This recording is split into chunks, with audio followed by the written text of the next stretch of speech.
Comentarios internacionales del ingeniero José Blandón Castillo. Ingeniero, anoche se dieron unas elecciones en los Estados Unidos donde las mujeres se impusieron allí, que fue el detonante diferente, por decirlo así, en estas nuevas elecciones en los Estados Unidos. Un homosexual, ya dicho abiertamente, logra ganar una de las gobernaciones. Pero, ¿cómo cambiaría, ingeniero, este sistema político que tiene Estados Unidos a nivel mundial y cómo afectaría también a nuestro país? Buenos días. Buenos días, José Luis. Buenos días a toda nuestra audiencia. Oiga, una noche larga, porque todavía continúan los resultados en los Estados Unidos. Pero le doy los resultados para que usted hoy amanezca con su tacita de café. ¿Qué pasó en los Estados Unidos anoche? Bien, lo primero que pasó es que, como lo vaticinaban las encuestas, los demócratas, el partido opuesto al señor presidente de los Estados Unidos, ganaron la Cámara de Representantes. Mientras los republicanos ganaron el Senado con una más amplia mayoría al poder derrotar en 3 estados importantes, en Missouri, North Dakota, no sé por qué digo, Indiana, a los 3 senadores demócratas de esa área fueron derrotados, lo que asegura una mayoría en el Senado de los Estados Unidos. Pero en el balance de fuerzas, en términos globales, usted puede concluir que la democracia norteamericana ha dado un giro hacia el balance de poder. Es decir, anteriormente, antes de las elecciones de ayer, el Partido Republicano controlaba el Ejecutivo y las 2 ramas del Legislativo, la Cámara Baja y la Cámara Alta. Con la elección de anoche, el presidente de los Estados Unidos pierde el control de la Cámara de Representantes y se queda con el Senado. Esto significa que la nueva situación es la primera vez que Trump va a bregar ahora con un control del poder y con un claro mandato. Ahora le explico por qué el mandato. Con la Cámara de Representantes, hasta este momento, los demócratas ya tienen asegurada la mayoría y podrían aumentar el número de representantes en netos que ganaron, casi probablemente hasta 30, 35, que le da una mayoría. Se les requerían de los 218 de los 235, con los 435 que fueron a elecciones, y le da ahora un control de la Cámara que desde 2006 no tenía. De manera que hay un cambio sustancial. ¿Qué produce ese cambio sustancial? El voto masculino en los Estados Unidos estaba dividido mitad y mitad, 48 a 49, lo que significa un empate técnico.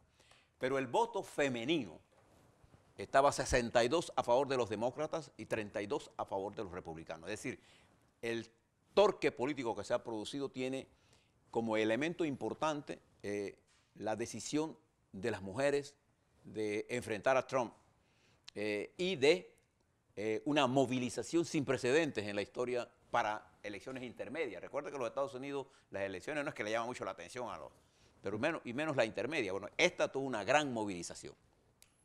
Entonces, en términos generales, el presidente ganó en áreas rurales blancas y los demócratas ganaron en áreas urbanas. Y fíjense algunas cosas interesantes que usted debe destacar. Una dirigente, ¿te acuerdas aquella muchacha puertorriqueña, de origen puertorriqueño, que destituyó a ese dirigente histórico del Partido Demócrata, Papas, en Nueva York, en Queens? Alexandria Ocasio-Cortez, una muchacha de origen puertorriqueño nacida en Bronx, en Nueva York, que estudió Relaciones Internacionales, fue camarera para ayudar a su madre. Es la primera mujer a la edad de 27 años, tan joven, que llega a la Cámara de Representantes de los Estados Unidos declarándose demócrata socialista. Es decir, una joven de abajo, de la clase obrera, maestra de un barrio popular, destronó a un grande del Partido Demócrata primero en las primarias y ahora le gana en Nueva York de esta forma, contundente. Y ayer ella colgó en su cuenta de Twitter, para eso sirven las cuentas realmente, los zapatos con que caminó, su concreción electoral. Esto es una cosa importante porque además otra representante de Michigan, Tide, ganó siendo musulmana. Una representante indígena, de las etnias indígenas ganaron también. Y lo que caracteriza esta nueva elección es que hay más mujeres en la Cámara de Representantes. Entonces, esto es un elemento importante a tener en consideración porque el voto femenino fue más militante a través de todas estas organizaciones y todos estos movimientos Me Too, en contra del acoso, en contra de la marginalidad política. Las mujeres en los Estados Unidos decidieron respaldar la propuesta demócrata en las circunscripciones. Recuérdese que hay 36 representantes y hay 100 senadores, 2 por cada estado. No, en el caso de los representantes son más, dependen más de la distribución poblacional. Los senadores se escogen 2 por cada estado independientemente de cuánta población tenga el estado. De manera que la representatividad proporcional, para usted tener una idea de lo que piensa el electorado, usted la tiene que ver en el mapa político que dibuja quien gane la Cámara de Representantes de los Estados Unidos. Hubo contiendas cerradas como la de Florida para la gobernación que ganó el representante del señor Trump, un blanco contra un afroamericano, y hay todavía contiendas tan cerradas que no se puede predecir quién ganó. Pero ya, lo que sí se sabe, esto central que le he dicho. También es importante señalar qué es lo que se desprende de todo esto. A pesar de esta realidad, el presidente de los Estados Unidos, como siempre, colgó ayer, tarde en la noche, un tuit que decía: el triunfo ha sido importante. Bueno, ¿qué triunfo puede tener si antes tenía las 2 cámaras, ahora no las tiene? Ahora está dividida. Entonces, ya no sé cuál es el triunfo. Lo que sí es cierto es que se establece una nueva balance de poder, que es lo que realmente requieren las democracias. Las democracias que funcionan necesitan del balance de poder. Y creo que el mandato que tienen estos muchachos ahora demócratas, porque es que hay gran cantidad de mujeres y de gente joven, porque debe recordar usted que en los Estados Unidos, que usted mira la figura, la mayoría de los senadores de los Estados Unidos son gente vieja, viejos, cuando hablo viejos de 70 años, llevan 5 o 6 periodos. Miren una cosa curiosa que me llamó la atención anoche. 2 representantes que están llamados a juicio, ganaron las elecciones. ¿Qué le dice eso? Que en la política siempre es local. Cuando usted trata de implicarse cosas porque usted tuiteó algo, que usted está en contra de alguien, esa no es la verdad está allá abajo. La política siempre es local. Y creo que en esta nueva situación, la derrota del Partido Republicano en la Cámara de Representantes es una expresión de una serie de fuerzas nuevas que ha impulsado la presencia del señor Trump. ¿Hasta dónde esto sea importante para el 2020? No hay la menor duda que tendrá un nivel de importancia, porque ya los estrategas de Trump se estarán preguntando si haber abandonado el éxito de él, que es en la economía, y postrarse con todo frente al problema migratorio y las acusaciones infundadas que en forma continua venía siendo contra los medios, le dieron beneficio. Yo creo que el presidente de los Estados Unidos equivocó su estrategia de comunicación. Él apostó a que él sí sabía, impuso su línea y al final estudiemos un poco el resultado de lo que pasó. ¿Y ahora qué se encuentra él? Que para poder pasar, por ejemplo, veo muy difícil el futuro, por ejemplo, de una reforma sanitaria en los Estados Unidos. El problema migratorio tendrá otro rumbo porque tiene que haber participación de ambas cámaras. Y al no tener control de una, se le crea un problema. La Cámara de Representantes puede iniciar investigaciones contra el presidente de los Estados Unidos, sí. Que haya un impeachment o un llamamiento a juicio es muy difícil porque no controlan el Senado. Pero la vida se le va a hacer más de cuadritos al presidente de los Estados Unidos y ya no es un poder importante. Entonces, toda esta información está surgiendo en el mundo, todos los periódicos del mundo, todos. La principal noticia en el plano internacional es esto. Yo le quiero decir que, fíjese usted, la gente de talento que tenemos nosotros en este país. Leí una columna que aparece en el periódico La Prensa de hoy. En el periódico La Prensa hay una columna que se titula La Troika de la Tiranía. Una columna escrita por el joven abogado Alonso Illueca, nieto de ese gran panameño, don Jorge Illueca.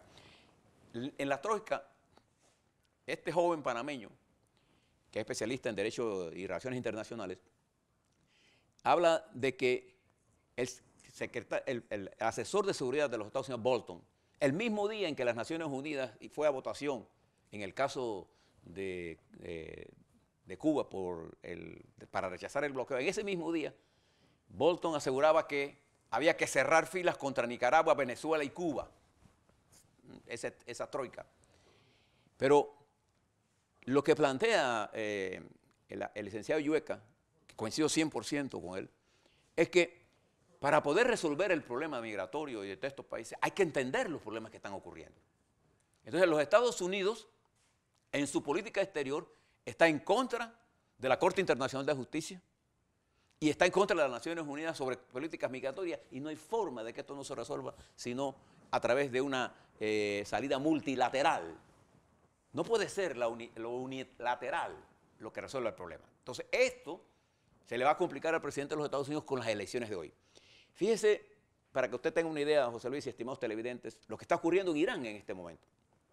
Irán, un país musulmán allá en el Mediano Oriente, poseedor de grandes riquezas de petróleo, para poder vender ahora a Europa, dadas las medidas de restricción y de sanciones que impuso el gobierno de Trump unilateralmente a Irán, y que se salió del acuerdo que ya había firmado Obama.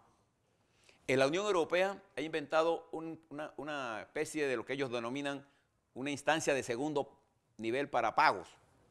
O sea, depositar en un nivel de segunda instancia euros para que Irán lo pueda utilizar en pago por el petróleo bajo determinadas circunstancias. Los Estados Unidos ha amenazado a Europa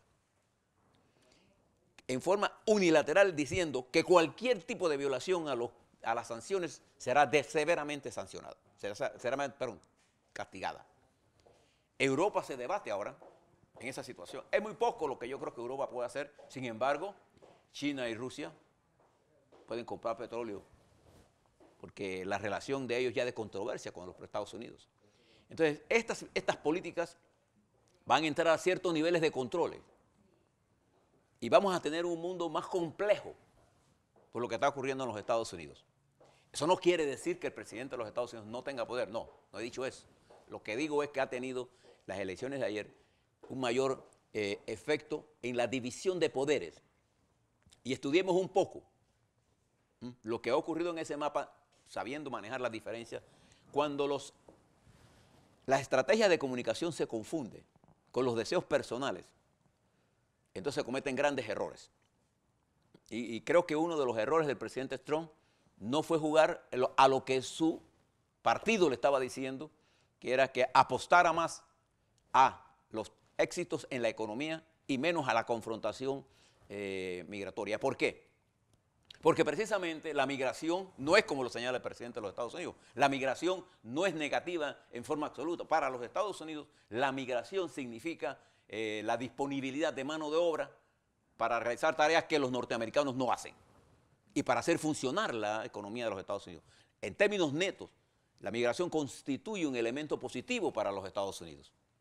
Lo que pasa es que el presidente Trump inventó un hecho dramáticamente más alto, pero fíjese que él ignora las raíces de ese problema migratorio. Si usted quiere ver el problema migratorio, mire las estadísticas. ¿Dónde viene la mayoría de la población esta que está movilizándose hacia los Estados Unidos ahora? Viene de Honduras. ¿Y qué es Honduras en este momento? El 65% de la población hondureña vive bajo términos de pobreza. El presidente que Talle Hernández, fue puesto en ese poder, bendecido por los Estados Unidos y particularmente por el presidente Trump en un fraude electoral. Él no es expresión de una genuina democracia en Honduras. En Guatemala, más de 700.000 niños viven en extrema pobreza. A ellos les da igual morirse en Guatemala que ir a buscar un aliento en otro lado. O sea, las causas de la migración no están en los extremistas de allá de ISIS, no tiene nada que ver con eso. Están en los problemas endémicos que hay en estos países y que ahora en Nicaragua se incrementan con la presencia y el deterioro del poder del señor presidente de ese país, Ortega. Y la migración venezolana es producto de la existencia de un Estado fallido, de un gobierno fallido. Entonces, hay que entender la realidad. Claro que Venezuela necesita un proceso democrático, pero para resolver el problema de Venezuela se necesita una aproximación multilateral. Las sanciones lo único que hacen es aislar a las fuerzas democráticas de ambos bandos, porque le dan el poder absoluto a los radicales.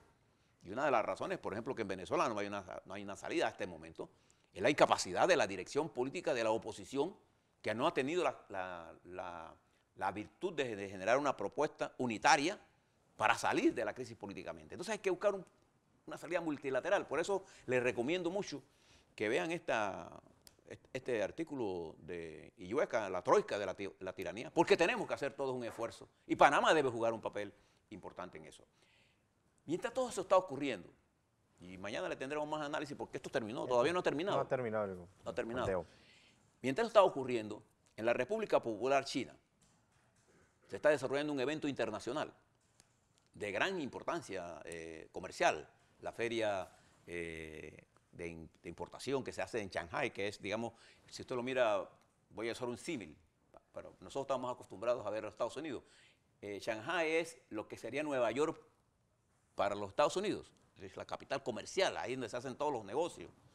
Mientras Beijing es lo que equivaldría a Washington, Beijing es la capital, donde está el poder político. Shanghái es una zona de comercio impresionante su desarrollo. Bueno, ahí se está desarrollando una feria en la que por primera vez participa, como Panamá, con más de 250 empresarios. La primera vez que tenemos una movilización de esa naturaleza, apostando nosotros a nuevos mercados. Creo que es una apuesta correcta. Mientras eso está ocurriendo, mire Brasil, y compárelo siempre con México, los dos gigantes moviéndose en terrenos movedizos y peligrosos. El presidente brasileño, que cuenta con el apoyo de los Estados Unidos y gran parte de los países europeos, ha escogido un gabinete de puros hombres. No hay mujeres. Y esto es lo que usted ve aquí en Panamá también. La mujer, que es un elemento importante en la lucha por la transformación de la sociedad, está marginada. Y este caballero, que ganó con voto femenino, no escoge a ninguna mujer como ministra o ministra de ninguna de sus carteras. Mientras López Obrador hace lo contrario, pero en dos sentidos diferentes. Uno hacia el populismo de izquierda y el otro hacia el ultraliberalismo con un ministro de Economía ultraliberal. Ese es el mundo en que nos estamos desarrollando nosotros, nuestros dos vecinos, tanto Colombia como Costa Rica, sumergido todavía Costa Rica en una crisis sin solución a corto plazo, sin liderazgo visible que pueda romper esa fragmentación de la sociedad. Nosotros vamos a un proceso electoral con vías muy parecidas. A la vuelta un poco, la dinámica nacional, cómo le está yendo al presidente nuestro por allá por Shanghái. ¿Qué pasó con Ricardo Martinelli? Porque algunos están poniendo en duda que está enfermo. Yo les puedo decir, no hay nadie, ningún médico que no pueda decirle a ustedes con certeza médica que realmente Ricardo Martinelli está enfermo y que las crisis hipertensivas son esos, crisis que en una de esas se queda, pero puede salir 24 así, ¿cómo no? Sí, por eso son las crisis. Y quien ordenó el traslado de Ricardo Martinelli no fue Nex, no fueron sus abogados, fue la doctora que lo vio y determinó, y esa es su potestad. Había que verlo rápidamente para controlar en un enfermo de cardiopatías permanentes. La velocidad con que usted vea la crisis depende de su vida. A la vuelta, la patria doméstica, José Luis.